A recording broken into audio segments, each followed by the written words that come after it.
hoje o que eu vou falar? Hoje eu vou falar das desvantagens, as indicações e contraindicações. E eu prometo não me delongar tanto que eu delonguei na última vez. É que eu me empolgo, né? A pessoa se empolga. Falou em sedação, falou em anestesia geral, falou em paciente com atração sistêmica, falou em exame de sangue, minha gente, eu fico aqui horas. Eu só não continuo porque senão eu sei que vocês vão enjoar de mim, então a gente vai em doses homeopáticas, que é muita coisa pra falar. Então vamos lá pegar meu resumo aqui, ok? Vantagens, desvantagens. Vamos falar das desvantagens de fazer anestesia geral. Então vocês viram que as vantagens, sabe que tem uma taxa de sucesso muito boa, o paciente tem amnésia, a gente não precisa de muito manejo para atender esse paciente. Quem faz todo o primeiro procedimento é o médico anestesista. Então o paciente ele tá ali sobre monitoramento. Então a gente tem uns recursos, ao contrário do que muita gente fala por aí, doc. Anestesia geral é um dos procedimentos muito seguros. Se a gente pegar na literatura, a chance de um paciente vir a óbito por causa de uma anestesia geral, e eu estava estudando isso essa semana, é de 1 para 1 milhão. Ainda mais, quiçá, anestesia geral para o tratamento odontológico, que não é um procedimento extremamente invasivo.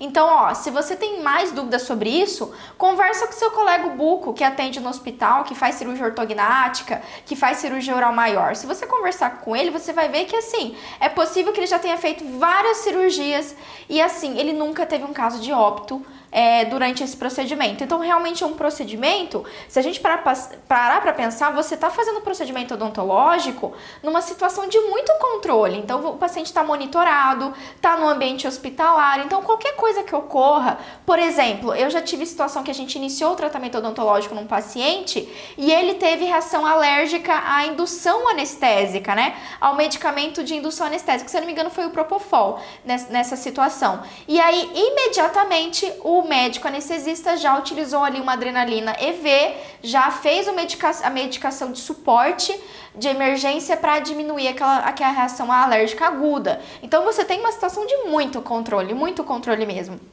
Por isso que é tão legal. Só que quais são as desvantagens de uma anestesia geral? Vamos lá então que eu vou falar um por um.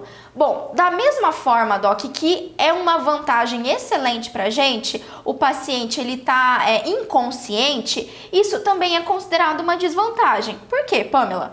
Uma vez que a gente tem um estado de consciência, o corpo daquele paciente, o organismo, ele não consegue responder. Então, a anestesia geral, ela causa isso, ela causa a inconsciência cognitiva, mas ela também vai comprometer os parâmetros naturais, né, os sinais vitais do paciente.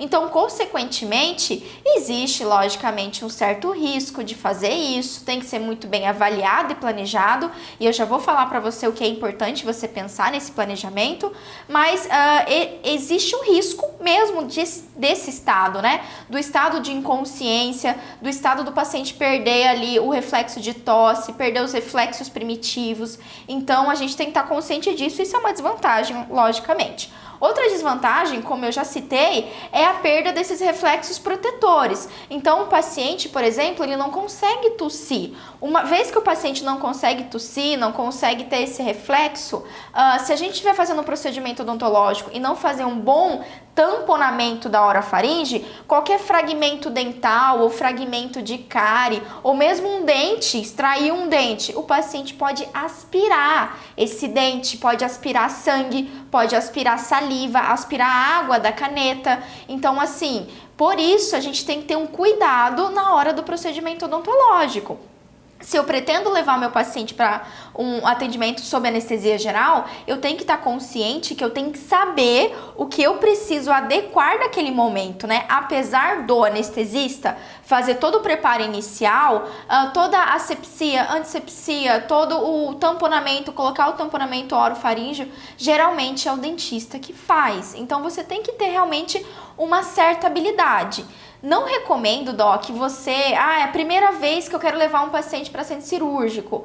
Você ir sozinho, assim, completamente sozinho. Quer uma dica boa? Chama aquele seu amigo buco. Mesmo que ele vá lá só para te dar uma força moral ou só para fazer a cirurgia, a parte cirúrgica. E você faz o restante, né? Mas a minha primeira sugestão, se é a primeira vez que você vai para o centro cirúrgico, nunca vá sozinho.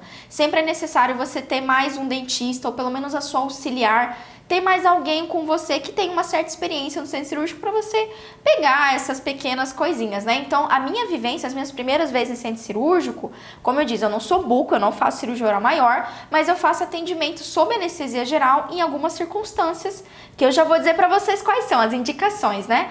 E nessas situações, a primeira vez que eu não fui sozinha, eu fui com um professor meu, um preceptor meu de residência. Então, eu passei ali pelo menos quase 6 meses só observando ele fazer para depois eu fazer o atendimento, né? Então, a gente não precisa ficar 6 meses só observando, mas pelo menos as primeiras vezes vá com alguém que já tem um contato com o centro cirúrgico para você ter essa troca, para te passar aí os primeiros passos, fechou? Muito legal. Bom, outra coisa importante que a gente sabe, que é uma desvantagem, é que a gente tem os sinais vitais do paciente deprimido. Então, a gente tem uma diminuição de batimento cardíaco, a gente tem uma diminuição de frequência respiratória. Por anestesia geral, ela causa esse relaxamento da musculatura respiratória, diafragma, e, consequentemente, o paciente ele não consegue respirar sozinho. Então, se um anestesista não entubar esse paciente, não colocar ele num ventilador mecânico, esse paciente não vai conseguir respirar sozinho. Então, lógico que ele vai ter uma parada cardiorrespiratória, tá certo? Por isso que é uma desvantagem, tem tudo isso, mas faz parte, é do procedimento, né? Outra desvantagem, Doc, que aí aqui começa realmente mais relacionados ao nosso procedimento, é que você tem que ter um treinamento, tá? E foi o que eu acabei de citar, mas é bom reforçar aqui. Então, assim, mais uma vez, não vá sozinho. Ai, Pamela, eu quero muito levar, eu tô com um caso que eu preciso levar para centro cirúrgico, mas eu nunca fui pro centro cirúrgico, eu nunca fiz nenhum tratamento odontológico sob anestesia geral. Então, Doc, o complicado, assim, digamos assim, o difícil não é fazer a odontologia, não é você fazer a restauração, fazer a raspagem, fazer, sei lá, o implante, você fazer, enfim, tá? Não é fazer a biópsia, fazer remoção de alguma lesão. Não, o difícil não é o procedimento odontológico em si. O complicado é você saber o manejo, o mais complicado que eu digo assim, o que a gente não aprende na faculdade geralmente, né? É o manejo, é o ambiente do centro cirúrgico. Então, dentro do centro cirúrgico, nós temos protocolos a serem seguidos, desde lavagem das mãos, desde paramentação, desde a roupa que você utiliza e a sua conversa com o médico, principalmente. A sua troca com enfermeiros, com o médico anestesista, com a família. Então, isso é uma coisa assim que eu precisaria só de um treinamento. Eu precisaria realmente de um treinamento presencial para mostrar isso para você. O meu objetivo com essa live, com essa segunda parte dessa aula, é te mostrar assim o caminho, o que você precisa fazer. Mas infelizmente eu não tô com você junto. Se eu pudesse, eu seguraria na sua mão lá. Então, nunca vá sozinho. Realmente chama um colega que já tem essa vivência. Pamela, eu não tenho nenhum colega buco. Eu tenho certeza, sim, que você deve conhecer alguém que já faz esse procedimento em centro cirúrgico. Então, conversa com essa pessoa, com esse dentista que tem alguma experiência. Fala, cara, deixa eu acompanhar você um dia, só pra eu ver como que é a rotina do centro cirúrgico. Eu só quero olhar, eu só quero ver, assim, deixa eu te acompanhar. Faz um estágio voluntário, pelo menos 2, 3 vezes, até você entender o que precisa ser feito. Se esse colega deixar, você faz ali o preparo, faz o tamponamento orofaríngeo para pegar a mão, Doc. Aí depois você planeja sozinho, tá? Mas de começo, pega um parceiro junto com você, racha ali meio a meio, mas não vai sozinho não, porque realmente a gente precisa de um treinamento. A gente precisa de um treinamento para conversar com esse anestesista. Então o anestesista ele pergunta várias coisas para você. Ah, doutora, vai fazer intubação nasal ou oral? Ah, doutora, você prefere que faça indução com algum tipo de medicamento? Ah, doutora, você prefere que faça uma profilaxia antibiótica antes? Ah, doutora, que medicamento que você já quer que eu faça EV? Então, assim, tem várias coisas que o anestesista vai perguntar para você que, assim, você precisa ter um mínimo de base para conseguir responder. Não quero te estimular, pelo contrário, mas a gente tem que estar ciente disso, que é um ambiente diferente e que você tem que realmente adequar ali, pegar esses macetinhos para você ter sucesso no seu procedimento. Tá legal, Doc? Bom, outra situação também que é um pouco complicada, que é a desvantagem da anestesia geral, é que você precisa de um anestesista, Doc. Você precisa, primeiro, do ambiente do centro cirúrgico, do ambiente hospitalar, você precisa de uma equipe de anestesia, você precisa de um anestesista que vai estar ali, um anestesista de preferência, que tem experiência com o perfil de paciente que você pretende atender, que tem experiência com atendimentos odontológicos, né? Que saiba, assim, que não precisa tanto aprofundar-se da anestesia geral, pode ser uma anestesia geral um pouco mais superficial e tal. Então, assim, você precisa de uma equipe. equipe. E isso é uma desvantagem porque quando você vai vender esse tipo de procedimento para o paciente, cara, além de o paciente pagar para você o seu tratamento odontológico, ele vai ter que pagar a internação, ele vai ter que pagar o anestesista. Se ele tiver um plano de saúde, e aí eu já tiro essa dúvida de você, se é uma dúvida que você tem, na verdade eu tenho certeza que você tem, provavelmente alguém vai me mandar aqui. Se você tem essa dúvida, ó, se o paciente ele tem um plano de saúde, por lei, segundo a ANS, tá legal? Isso o plano de saúde tem que cobrir anestesista, internação, centro cirúrgico para os procedimentos odontológicos. Lógico, numa situação em que a gente tem uma justificativa. Que justificativa, Pamela? As indicações que eu vou falar pra você. Então aguenta aí que eu vou te falar essas indicações. Quando esses pacientes eles têm indicação para o centro cirúrgico, o plano de saúde é obrigado a cobrir, assim como cobre de bucomaxilofacial, tá certo? Então, segundo a ANS, mas Pamela, eu já ouvi falar que o plano não cobriu, o plano negou. Esse plano está contra a lei, contra as regras da ANS, então não tem porquê, tá? O procedimento odontológico, ele deve ser coberto, não o procedimento odontológico em si. O seu Faz-me Rir, a Unimed, enfim, qualquer plano de saúde, ele não vai pagar. O São Francisco não vai pagar você, provavelmente. Mas o anestesista, a internação, os medicamentos utilizados ali, tudo isso tem que ser pago pelo plano de saúde, fechou? Mas tem essa questão, né? O paciente ele vai precisar ir para o hospital, você vai ter que ter uma troca com o anestesista, ele vai ter que correr atrás disso com o plano de saúde, Então tem muitos passinhos ali que são necessários fazer. Isso às vezes pode... às vezes complica, né? Não é fácil você vender, já não é fácil você vender, levar o paciente para o centro cirúrgico, né? Já começa por aí. E ainda ter que anestesista, ter internar, ter isso, ter aquilo, então tem um custo maior para o paciente de tempo também, não só de dinheiro, mas de tempo. Ok? Então isso é uma desvantagem. Outra desvantagem, então, que eu já citei, é que a gente precisa do ambiente hospitalar, né? Então, um paciente, por exemplo, que não tem plano de saúde, ele vai ter que pagar o hospital, a internação, ele tem que pagar o anestesista, e anestesista, Doc, é por hora, tá? É por hora. Assim, e essa hora é muito variável. Aqui em Campo Grande, no meu estado, vai variar de 800 até 1.200 a hora do anestesista.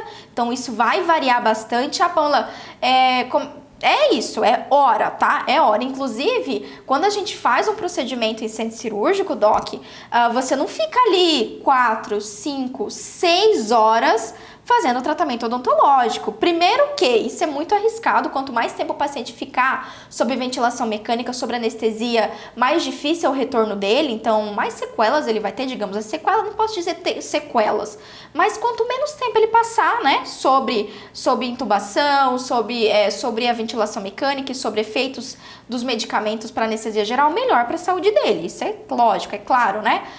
E também porque fica caro, né? Fica caro, convenhamos. Imagina, você passar 6 horas com o anestesista cobrando milão. Caramba, né? Caramba. Então, 6 mil reais só de anestesista, sem falar a internação. Então, não dá. O que a gente vê na literatura é que um procedimento odontológico, né? O tratamento odontológico sob anestesia geral é, no máximo, assim, estourando 3 horas. Pamela, 3 horas para você fazer raspagem, para você fazer todas as restaurações necessárias, para você fazer extrações odontológicas, seja se é terceiro molar ou se é dente com doença periodontal, fazer tudo que tem que ser feito. Ainda vai colocar implante? Ainda tem tudo numa sessão só. Inclusive, isso é uma vantagem excelente, né? Você tem o paciente ali que tá apagado, que tá sob anestesia geral, com a boquinha aberta, maravilhosa, lindinho lá, ele não vai te atrapalhar em nada, ele não vai ficar com medo, ele não vai se mexer, ele não vai fechar a boca, ele não tem que cuspir, só que você tem que ser rápido, tá? É isso, você tem que desenvolver essa habilidade, tá legal? Fazer todo o tratamento ali, em média.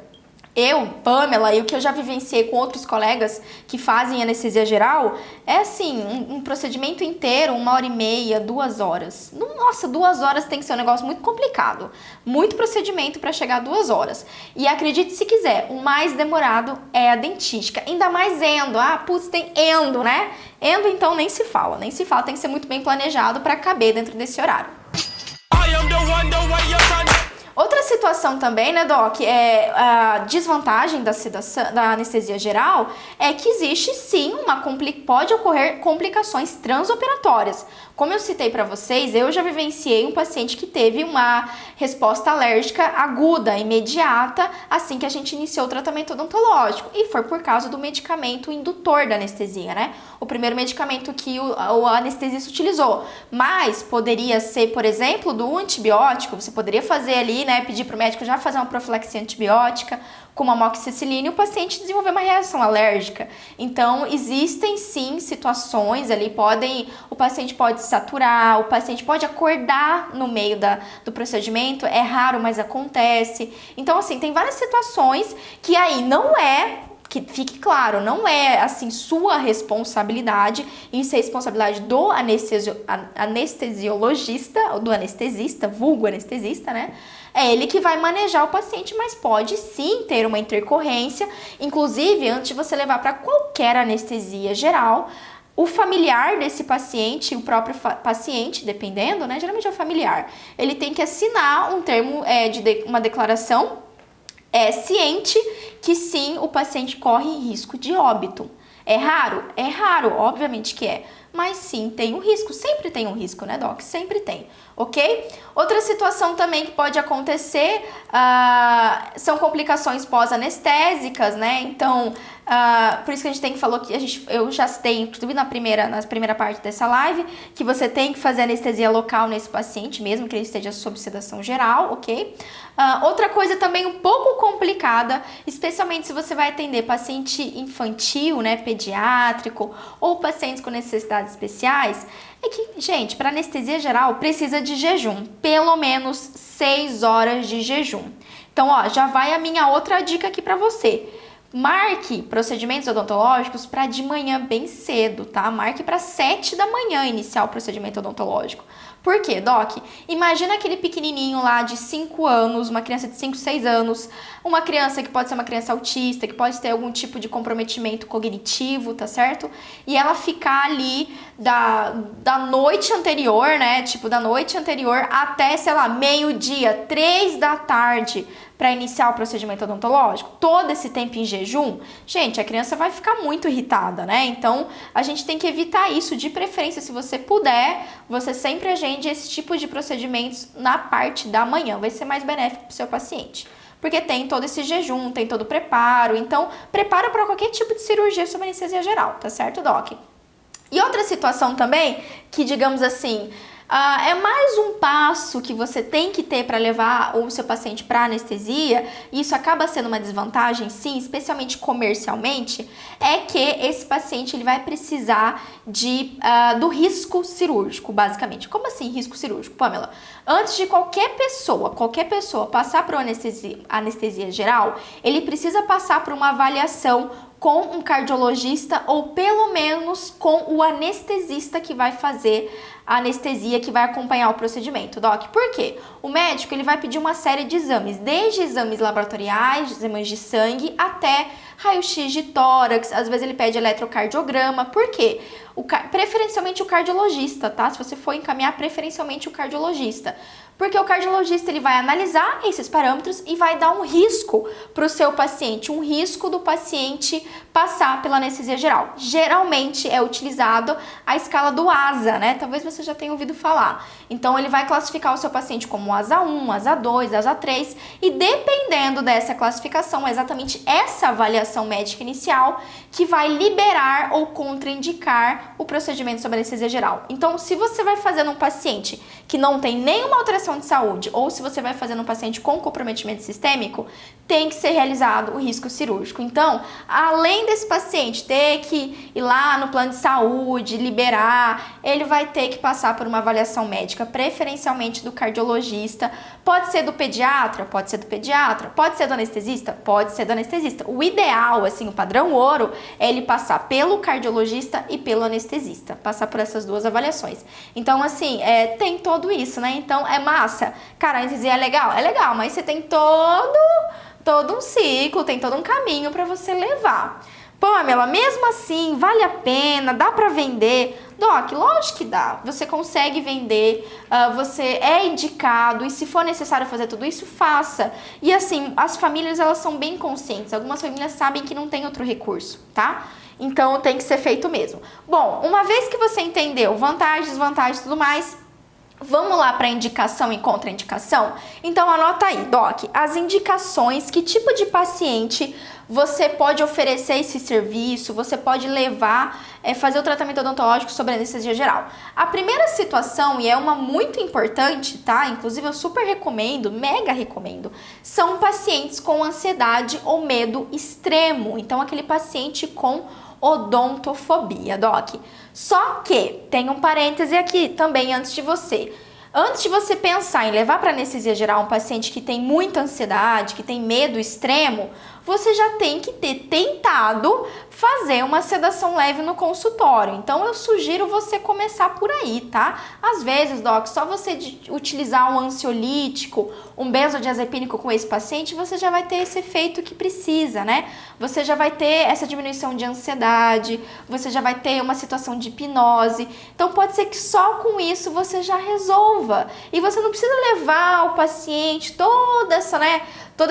digamos assim, todos esses passos necessários, levar para centro cirúrgico, tá legal? Então, é indicado sim. Já levei paciente com odontofobia, que a gente fala, com medo extremo, já vi, já aconteceu. Não foram muitos, que a maioria a gente consegue, eu falo a gente, né, na época que eu tive muita vivência, na época da residência, na época que eu trabalhei no Hospital São Julião, que a gente mais levava, que eu mais atuava nessa área. Agora já diminuiu um pouco, mas antes era assim, toda semana. E a gente já teve episódios de pacientes com muito medo. Sim, é indicação, com certeza dá para ser levado. Inclusive, aquele paciente, por exemplo, que o sonho dele é colocar vários implantes, você quer fazer o protocolo, mas é um paciente com muita ansiedade, com muito medo, realmente com odontofobia, então vale muito a pena, mesmo para procedimentos eletivos, tá? Vale muito a pena você avaliar esse recurso sim. Fechou, Doc? Inclusive a literatura mostra pra gente, ó, que a sedação, como que é? A sedação será eficácia para... Nossa, é ótimo que eu traduzo meu negócio aqui, eu nem sei, eu pego dos artigos em inglês, eu não consigo nem traduzir. Mas aqui tá dizendo que a anestesia geral, ela dá certo, digamos assim, ela é super aplicável em 97% dos pacientes com ansiedade e medo extremo. Então vale super a pena, tá? Outra indicação, primeira indicação então foi essa, pacientes com muita ansiedade, muito medo. Segunda indicação, você talvez se surpreenda com essa indicação. Pacientes, ainda não é surpresa, a segunda indicação é outra, então vai lá. Segunda indicação, pacientes adultos ou pediátricos com uma deficiência física ou intelectual e também pacientes muito idosos, pacientes desorientados. Como assim, Pamela? Explica um pouquinho melhor. Então, se eu tenho, por exemplo, Doc, uma criança autista, tá? Com transtorno do espectro autista, né? Vamos falar o termo correto. Uma criança com transtorno do espectro autista, onde esse transtorno ele é grave, ele é importante. Então, aquela criança que você recebeu no seu consultório, que ela estava muito nervosa, que você tentou você tentou duas, você tentou 3 abordagens de manejo nesse paciente e você não conseguiu fazer. Ainda mais se é uma criança que já tem uma grande demanda de procedimento odontológico. Então, assim, se eu pudesse falar pra vocês, Doc, 90% dos pacientes que eu já levei para centro cirúrgico, que eu já ajudei, que eu já participei, enfim, eram pacientes ou com autismo, ou com paralisia cerebral, ou com síndrome de Down, numa situação assim bem importante, tá? Um grau grave da síndrome de Down, digamos assim, pacientes com deficiência intelectual. Então, geralmente, tanto pacientes pediátricos como pacientes adultos, tá? Então, a gente tem que lembrar que tem autista adulto, que tem paciente com paralisia cerebral adulto, deficiência intelectual adulto, meia-idade, idoso, tá? Então, a gente tem todos esses pacientes, é normal. E esses são, assim, a grande maioria. Por quê? Porque esse paciente tem alguns, Doc, que você não consegue fazer manejo. Eu já atendi paciente com deficiência intelectual de 1,90 m, tá? Extremamente agitado, que assim, 1, 2, 3 vezes o paciente não conseguiu nem sentar na cadeira, nem tentar examinar ele fora da cadeira, que às vezes a gente faz isso, né? Às vezes o paciente gosta de sentar no chão, você senta no chão com ele e tenta examinar ele. Nem assim, eu já tive paciente que nem assim. Então, assim, arriscadíssimo atender esse paciente ali, não tem como, né? O comportamento dele não permite. Se não permite, se você tentou, não tá dando certo, eu sinceramente, isso é minha abordagem Pamela, tá? Eu também.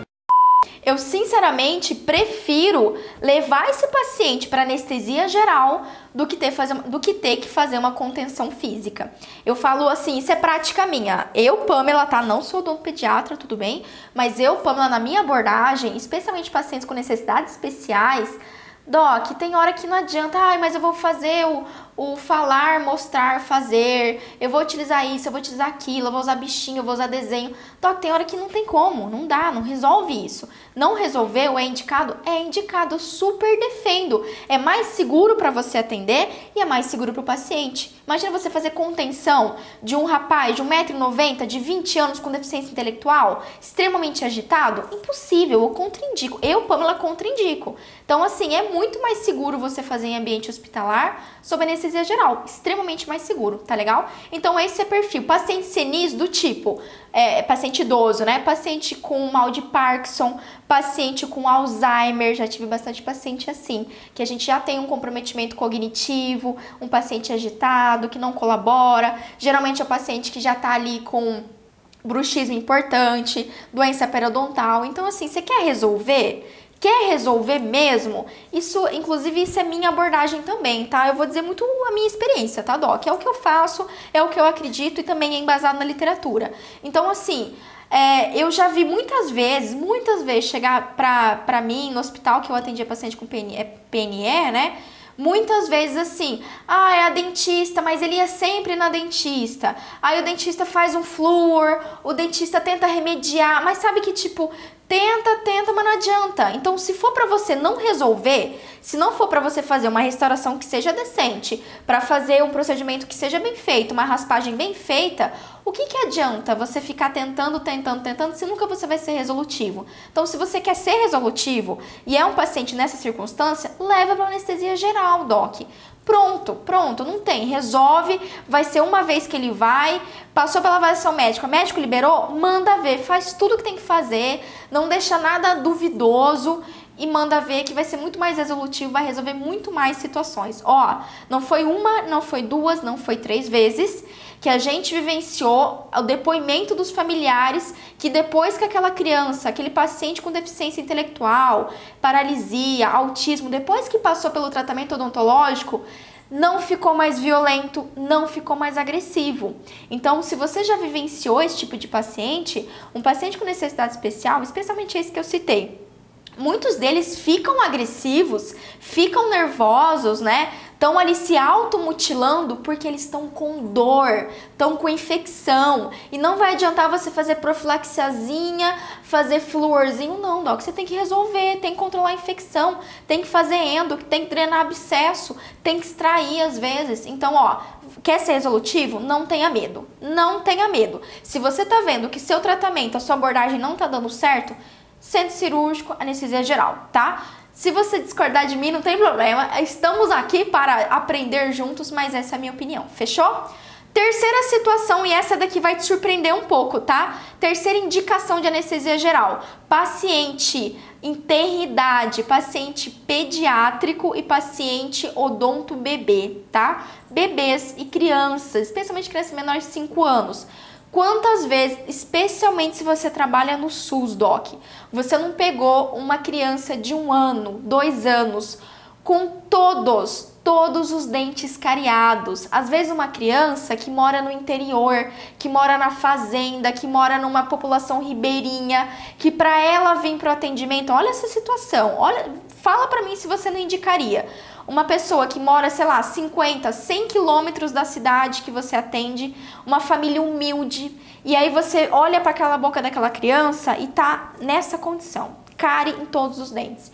Então imagina, que condição essa mãe, essa família tem de toda semana ir lá pro atendimento para você fazer adequação, aí faz um dente, aí faz outro dente.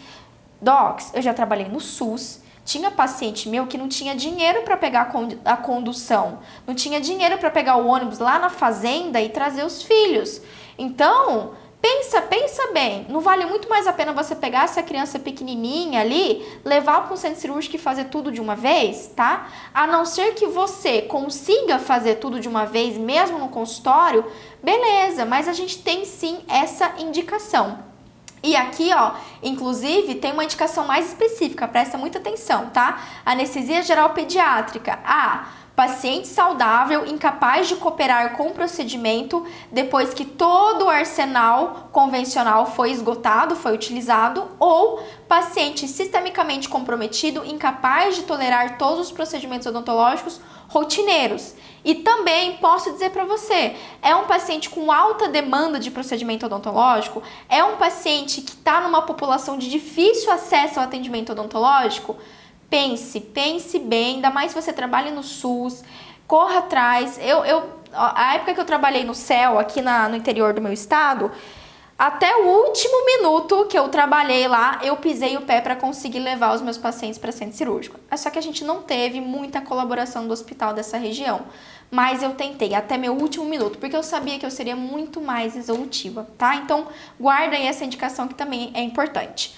Quarta indicação, procedimentos curtos e traumáticos, por exemplo, remoção dos 4 terceiro molar, né? Ainda mais se é um paciente com um nível de ansiedade importante, ou, obviamente, procedimentos longos, traumáticos, qualquer cirurgia oral, né? Cirurgia oral maior, que leve mais de 2 horas, vale a pena também, é também indicado você fazer sob anestesia geral. E, obviamente, é lógico que a gente vai falar desses pacientes aqui, né?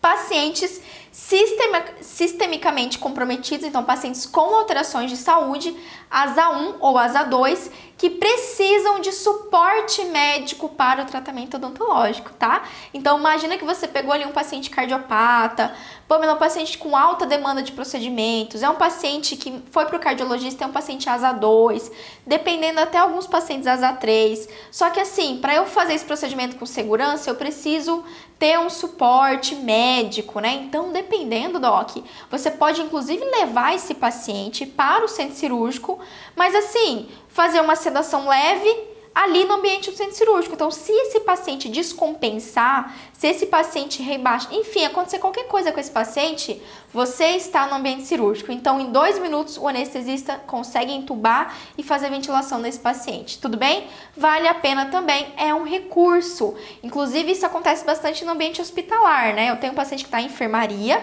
que tem uma alteração de saúde importante, que eu preciso fazer vários procedimentos, então eu já converso ali com a equipe, com o centro cirúrgico, faço essa troca e posso atender ele no ambiente do centro cirúrgico. Não necessariamente sob anestesia geral, mas num ambiente controlado, num ambiente que, se acontecer qualquer coisa, eu tenho anestesista para entubar esse paciente e manter ele em ventilação mecânica. Então, ó, recurso top. Fechou aí as indicações.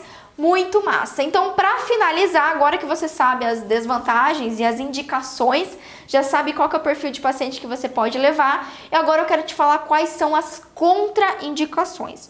Quais são os pacientes que a gente não vai, assim, não é a melhor indicação para anestesia geral. Lembrando, não dá pra gente dizer, Doc, que isso é uma contraindicação absoluta, tá? Não existe essa história de contraindicação absoluta, ainda mais pra anestesia geral, né? Se a vida daquela pessoa depende de uma cirurgia que precisa de anestesia geral, vai ter que ser feito.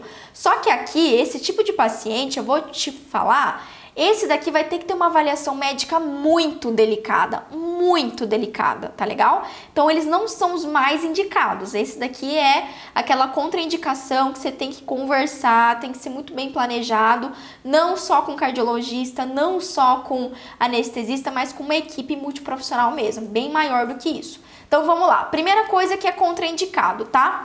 Falta de treinamento do dentista. Tudo bem que isso não é diretamente com alteração de saúde, mas isso é importante você saber. Então, se você não sabe, nunca levou, não tem essa habilidade, né, não sabe exatamente qual é o manejo dentro de um centro cirúrgico, não leve. Falei isso aqui. Então, vá, seja voluntário, participe de cirurgias com seus colegas, enfim, né, tenha uma vivência para depois você levar sozinho, tá bom? Outra situação, falta de treinamento da equipe, né? Às vezes a equipe do centro cirúrgico não está muito acostumada, por exemplo, com um paciente com deficiência intelectual, um paciente idoso com Alzheimer, que você tem um manejo, você tem um diálogo. Então, por exemplo, eu já falei inclusive isso no primeiro vídeo, a gente já teve situações de pacientes com deficiência intelectual que chegou no hospital e não saiu do carro.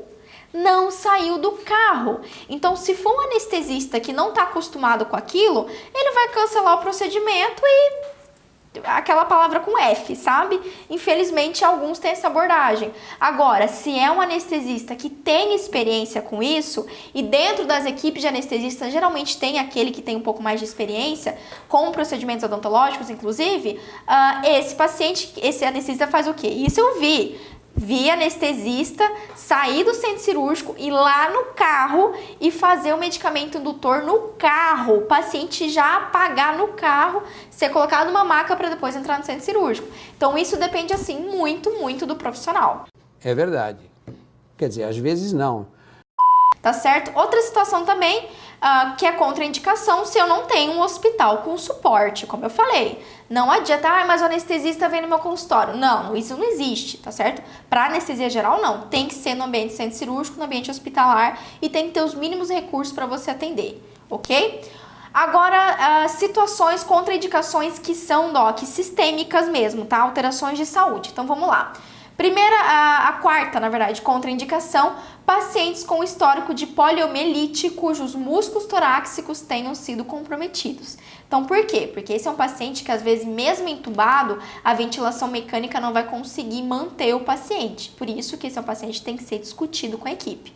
Outra situação, pacientes com miastenia grave. Isso daqui é uma doença autoimune importante, onde o paciente ele vai ao longo dos anos, né, ela é neurodegenerativa, onde o paciente ao longo dos anos ele vai perdendo a força muscular e esse paciente, a anestesia geral, geralmente, né, não só anestesia geral, como anestesia local, pode levar o paciente a ter uma queda, uma insuficiência respiratória. Então, esse é um paciente bem delicado.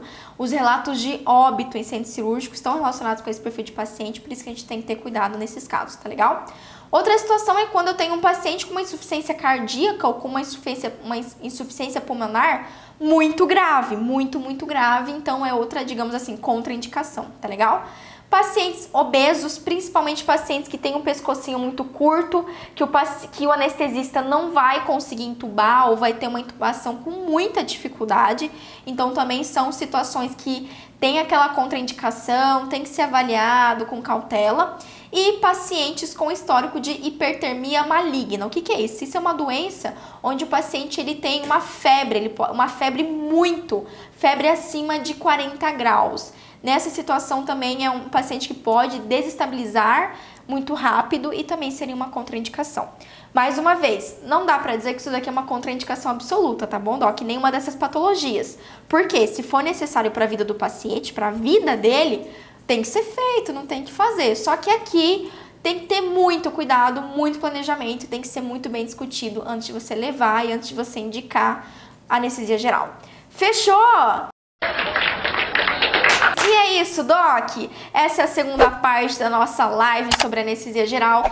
Espero que eu já tenha te esclarecido. Tem muitas outras coisas que a gente poderia falar, tem muitas outras minúcias, mas infelizmente nosso tempo realmente não dá. Mas eu espero que eu já tenha te clareado. E não é nem só tempo, né? É uma situação assim que a gente tem que mostrar ao vivo, Doc. Você tem que passar pela experiência do centro cirúrgico. Algumas coisas a gente precisa da prática para realmente aprender. Então não tem que fazer. Mas pelo menos eu tenho certeza que agora você já sabe indicação, contraindicação, quando que dá, quando que não dá para levar. E isso é o que importa. Fechou? Então é isso, mais uma live nesta nossa terça-feira. Não esquece, toda terça e toda quinta-feira a gente tem live por aqui, a não ser que aconteça um episódio muito importante, ou que eu tenha que viajar, ou que eu tenha alguma palestra que não tem internet, onde eu consiga fazer uma live pra vocês. Mas em geral, toda terça e toda quinta-feira a gente tem live aqui. Lembrando, ó, se você quer receber os meus resumos, toda live eu faço resumo, vocês viram que eu peguei uma cola aqui, né? Então essa minha cola eu disponibilizo para minha lista de transmissão. Então se você quiser todos os meus resumos, artigos complementares, para você estudar e se aprofundar ainda mais com cada tema que a gente traz aqui, É bem fácil, você entra lá em www.pamelaperes.com.br/resumos. Deixa seu nome, seu e-mail, que geralmente nas segundas-feiras eu sempre encaminho e-mail, eu te encaminho esse resumo, te encaminho o resumão da semana, né? Com artigo, com resumo, com tudo que eu tiver feito durante a semana. Então, se você quiser receber, isso é exclusivo só para quem está na minha lista de transmissão, né? Quem realmente gosta do meu conteúdo. Então, é só você se inscrever que aí você recebe toda semana. Fechou, Doc? Ótima semana pra você, um beijo enorme e a gente se vê na próxima live. Fechou, tchau!